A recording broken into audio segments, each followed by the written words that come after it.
Gente, boa tarde. Estou muito feliz de estar aqui. Primeiro eu queria agradecer ao Ministério de Infantil da Igreja, né? Que nos fez esse convite tão importante para a gente. E agradecer também ao pastor e a igreja que nos recebeu, né, de braços abertos. E para a gente é muito importante ter, né, essa acolhida da igreja, acolhida da comunidade, né, para a gente falar um pouquinho. Na verdade, eu não sou palestrante. Palestrantes são a Fono, né, a Alana, a fonoaudióloga, a Crislane e o Matheus, que são os psicólogos, né? Eles vão falar mais sobre o tema. Eu queria compartilhar um pouquinho da minha história, da história do meu filho, o Leone. Eu não trabalho com autismo, porque eu sei, eu aprendi vendo. Queria também agradecer o tio Fábio, que também trabalha com autismo, né? A tia Ana Tereza também, que também trabalha com crianças. E então, assim, eu queria compartilhar que eu acho importante, eu acho que a gente aprende. Eu aprendi, o autismo chegou para mim, eu custei entender o que era o autismo. Né? E eu acho que eu falar aqui alguma coisinha, eu acho que vai servir para alguém. Eu coloquei lá uma história de manhã típica, né?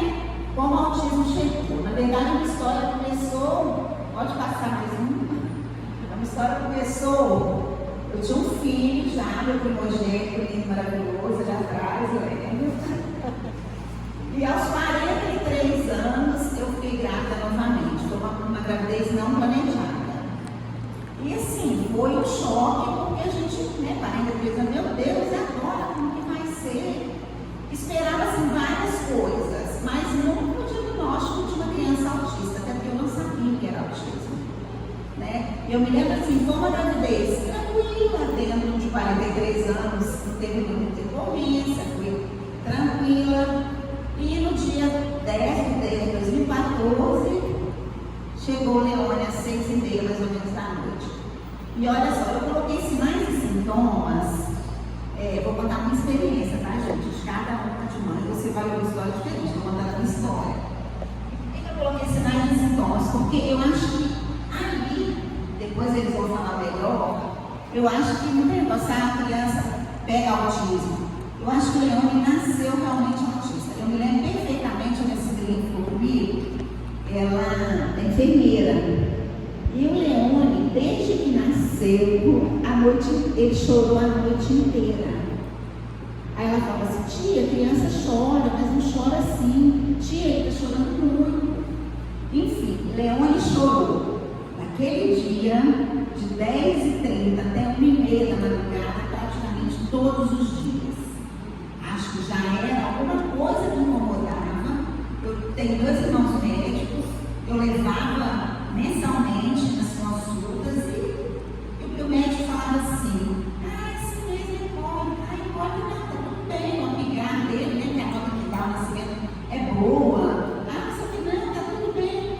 E uma coisa que eu aprendi hoje, né, agora, depois, sobre a carteira de vacinação das mães. Então, é obrigatório que o médico escreva aqueles marcos de desenvolvimento das crianças. A do Leone está praticamente em branco.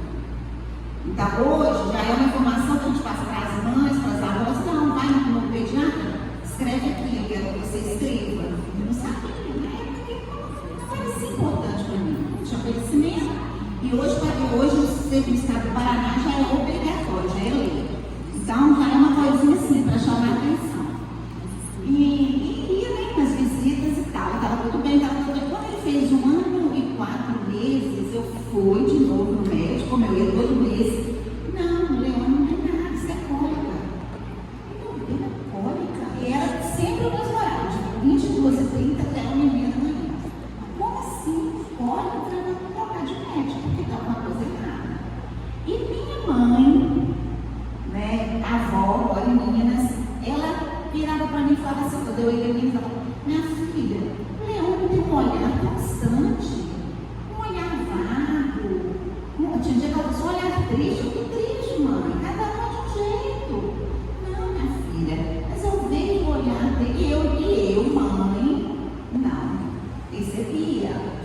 era isso, o que estava acontecendo.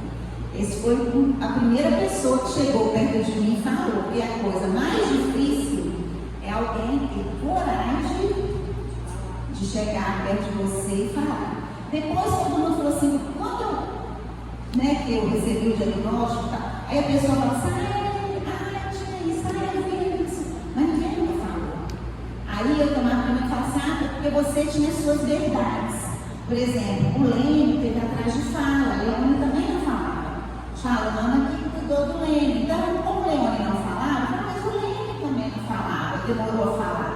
Então eu sempre tinha as minhas verdades, sabe? Isso as professoras que trabalham devem saber que para a mãe é muito difícil e talvez não é porque a gente não queira, não, porque realmente a gente não entende. E o Leone, a Ana, não sei se Lana pegou essa frase, ele desenhava a minha casa inteira. Gente, mas toda criança, desenha nessa parede. Mas aí eu lembro, aí hoje eu vou lembrando, eu tinha uma amiga que ela foi lá em casa e falou, mas você já percebeu que ele é igual a Monet? É o mesmo traço. Eu nunca tinha percebido. Ele riscava as paredes inteiras da sala com o mesmo traço. Então, aqueles comportamentos repetitivos, e eu não percebi. Outra coisa, ele não interagia com ninguém, a vida dele era só a mãe, era só ele, tudo era mãe. E aí o Lênin, o Lênin era irmão, e o Lênin falava assim, mãe, ele não gosta de mim, eu quero ter irmão. Não, filho, ele vai brincar, porque ele está muito pequeno e tal. Mas também já era um sinal, e eu também não percebia. Outra coisa, só bebia a mesma bebida. O pai comprava na beira, achou na beira do asfalto o suco de milho, e o Leone viveu praticamente desse suco de milho. Não aceitava nada. Enfim, como a outra, eu batia batia coalhotado, batia tudo dentro desse trem. Ele sentia, quando ele sentia um roxão, mas ele não bebia. E isso foram anos, anos. Outra coisa que eu também não percebia, Leone não gostava de brinquedo. Leone tinha um monte de brinquedo, chamava ele para brincar, e ele não brincava de jeito nenhum. Até hoje, os brinquedos são máquina de lavar, ele ama, liquidificador, espremedor de fruta, ventilador. Então, assim, eram brinquedos nada convencionais. Eu lembro que teve um Natal que a sogra deu um copo de liquidificador para ele. Ele falou, brinquedo. Foi realmente um brinquedo que ele brincou muito tempo. Foi o liquidificador. Então, assim, olha, eram sinais que eu não percebia. Eu, como mãe, não percebia. E quando eu dava os brinquedos para ele convencionais, ele embarelhava. Eu dava os carrinhos, eu lembro que tinha um carrinho, a gente pegava lá os carrinhos, tinha tudo do lado do outro. O lápis de cor dele era tudo do lado do outro. Teve um dia que eu cheguei em casa, eu tinha que ter gravado aqui. Ele tinha aberto um pacote de macarrão, não sei como, se já estava aberto, aquele espaguete. Ele colocou na minha sala inteira, emparelhado.